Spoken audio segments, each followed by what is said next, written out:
Hey there, and welcome back to another My Hero Academia Vigilantes video. And today we're going to be talking about the latest episode to drop, episode 9, Mum Descends. Which follows off from that hefty post-credit scene where Koichi's mum arrives at his house from where they live in the country, ready to scrutinise his every decision under a microscope, as she doesn't want him to be living in the city to begin with. Thus, to throw her off the scent, Koichi's been lying to his mum about how great his life in the city's been going. He claims he's doing well in all his classes, which I suppose is potentially true to an extent, especially with Makoto helping him out now. On top of that, he claims that he's extremely valued at his job, which we all know is a lie, and that he also has a girlfriend. And this is where we pick up the story, with Koichi thinking that his mum's going to believe that Makoto's his girlfriend, with Makoto even agreeing to pretend for the duration of the trip. This doesn't go so well for him because his mum has so little faith in him that she immediately sees through his ruse since she thinks that nobody as lovely as Makoto would ever agree to go out with him. Which, yeah, ouch, mum. Seems like it's going to be one of these types of dynamics. Ugh, poor dude. However, Makoto does throw him a bit of a bone and says she hasn't decided to not date him. She hasn't ruled it out or anything, which I suppose is something. Then Popstep enters the house, I guess, having decided that she was also going to try to pose as his girlfriend, until she sees them all sitting there, panics and tries to run away. My god, this scene really just does emphasize how young she is compared to everybody else in the building. If I had a son who had a girl like this walk into his house when I'm over, blushing, and then he goes on to ramble about how she hangs out at his place a lot, I would have a very sick, sinking feeling. Nasty. He very much crashes and burns when he tries to explain it all, and his mum and Makoto seem very suspicious of everything. At least, until Knuckle Duster walks in and introduces himself. From here, everything is seemingly forgotten as according to both Koichi's mum and Makoto, this guy is a total daddy. I have to say this was a very unexpected twist for me, but it did give me a good laugh. I never would have thought that anybody would be saying this about him in the show, although, that being said, are they wrong? Not really, dude's looking nice and cleaned up. I did find it funny that Koichi's mum was instantly trying to talk Makoto down from being interested in Knuckles to begin with her not wanting her to stray from the path of potentially becoming her daughter-in-law in the future. On the other hand though, she herself is married and is also calling him daddy, so she has no real room to talk about anything right now. He's not just looking handsome today either. Apparently he's also a tremendous big brain when he wants to be. It looks like just in case this type of thing had ever happened, or maybe if they were questioned by a hero, Knuckles has a full-on cover story for his association with Pop and Koichi. He has a fake non-profit organization that recruits youngsters like Koichi and Pop and sends them out to support local governments and neighborhoods, particularly in areas like East Narahara. This is actually really clever. I think the excuses would begin to fall apart if it was ever investigated in any real depth at all, but on the surface, it likely checks out. For once, Koichi's mum is nice about him, saying that it's just like him to be involved in philanthropic works, like picking trash up off the road. Knuckle Duster also hypes him up a bit for his enthusiasm and generosity in allowing them to use his place as a meeting ground for the group. He also references being able to use the space on the roof to teach basic self-defense, and this gets Makoto groping him a little because he's so muscled. And it's true, he is ludicrously ripped. She then begins to speculate as to what his former profession was. A police officer maybe? In the military? Perhaps a hero? There's a huge silence after she says hero, so I think it's very clear that she is on the money with that. I suspect we'll be learning more about that before long. However, it's the mention of heroes that sets off Koichi's mum, and she rants about how heroes clearly must suck and neglect their families, which then pivots to shitting on Koichi some more, criticizing him for trying to act like All Might and wanting to be a hero to begin with, and scorning him for, in her words, falling in a river and failing the exam. Thus, she views him as either unreliable or reckless, which gets Pop to briefly stand up for him, thank God. She yells out that he's neither of those things, before she loses heart in the face of everybody's curiosity and Koichi's mum's wrath, and so she makes a run for it. Mum then bitch slaps Koichi and tells him to go after her, with Makoto telling him that he should pay her a compliment because it's clear she was trying to make herself look pretty. He manages to catch up with her, and for a long while I was very uncomfortable. I was not looking forward to 19-year-old Koichi trying to pay some sort of flirtatious compliment about the beauty of a 14 to 15-year-old pop step. Thank God it was just, hey, I like your style, it's nice and casual.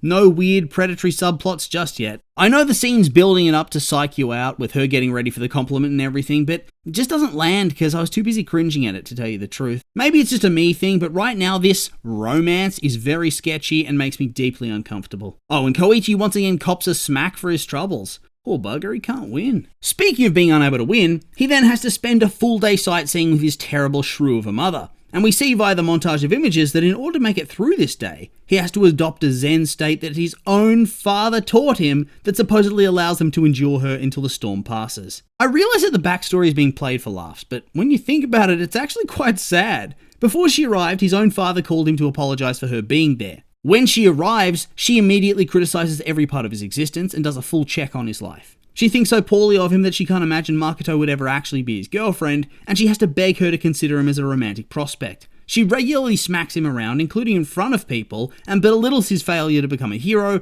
talking shit in front of his friends. She degrades his interest in spending money on All Might merch when they're out shopping, then fantasizes about swapping Koichi with Makoto and having her for a daughter instead. Yikes, it actually gets worse later on, but we'll get to that in a bit. At this point, back on the tour bus, we get to the action. Apparently in this world, it's not just humans that have quirks, animals have that ability too, although I suppose it would be rare. We see a cat riding on top of the bus that gets injected by one of the trigger bees, which lets it merge with the vehicle, taking it over and becoming a crazy version of the bus from My Neighbor Totoro. The bus then starts to speed out of control, of course with our hero and his mum inside, and the driver unable to do anything about it. There's this really crazy sequence where a crossing guard well and truly earns her paycheck when she notices the cat bus and yanks a couple of kids out of the way just in the nick of time before it blows through the intersection.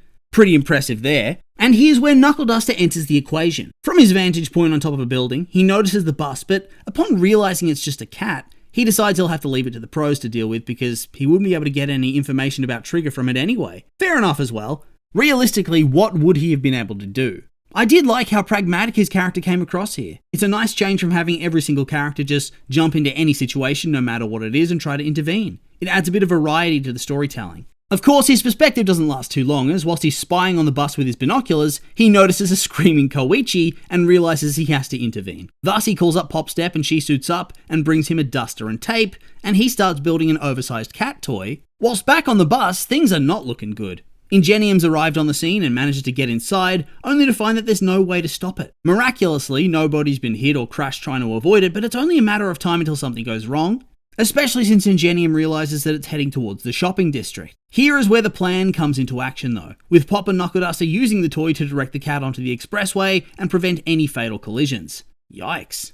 Also, how the hell did Knuckle Duster know the exact route the cat would be taking, allowing him to do his little ambush? Feels a bit convenient. They manage to get onto the expressway, and it's still not exactly the best news. Because whilst they do have a bit of time, eventually the road's going to end. They haven't repaired the damage from the big dinosaur villain from the previous episode. Thus, the bus is essentially going to fall off a cliff. Luckily, Ingenium's team turns up with a truck. How they managed to catch up is anybody's guess. They didn't seem close by earlier, and if they were already on the expressway, I'd have to question why. It's supposed to be closed due to the damage in this area, hence why the bus had to smash through a gate. Oh well. The team works together to mostly clear the bus, who's starting to slow down as the trigger begins to wear off. At least until Hachiska ups the dose and makes it enraged again, increasing its speed and causing it to smash the team truck and stop them in their tracks, leaving Makoto alone as the only person still on board. Ingenium tries to catch up again, only to find that he's running out of fuel and he needs a recharge in the form of grapefruit juice. With nobody able to match that speed, Koichi has to suit up and declares that he can help.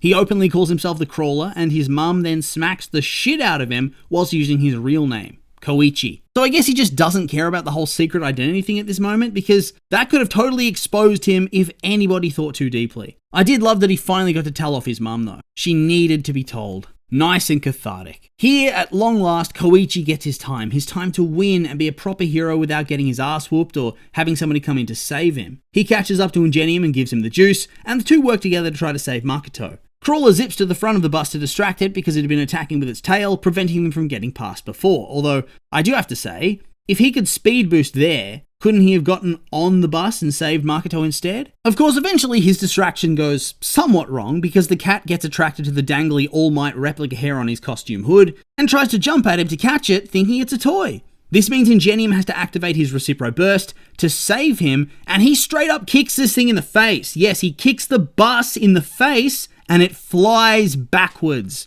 I know he has armor on, but my god. His power's in his arms. How's he doing this? People really are just built different, aren't they? I know I say it pretty much every single episode, but it's absurd at times. However, having to do this means that the bus starts to get away, with Makoto still inside. With Ingenium close to overheating, there's not much he can do, which means it's up to Koichi to begin to get his moment. Catching the bus, with the speed accidentally unmasking him, and him getting on board to save Makoto. Here, she of course learns that he is the Crawler. There's no real time to deal with that revelation, and also not enough time to get off the bus before he can save her, so things are looking grim until Ingenium pulls out his new move. Engine Mod Hyper Acceleration, which gives him a chance to help if Koichi can make the leap out of the bus. He does so, but they just miss one another, which in turn lets Koichi further unlock his quirk, and by unlock, we of course mean get back to what it should have been, Because here we learn via flashback that when he was a baby, yes, a baby, he was able to fly using his quirk, which made his mum panic, so she used to beat him whenever he did it, and eventually he seemingly repressed it.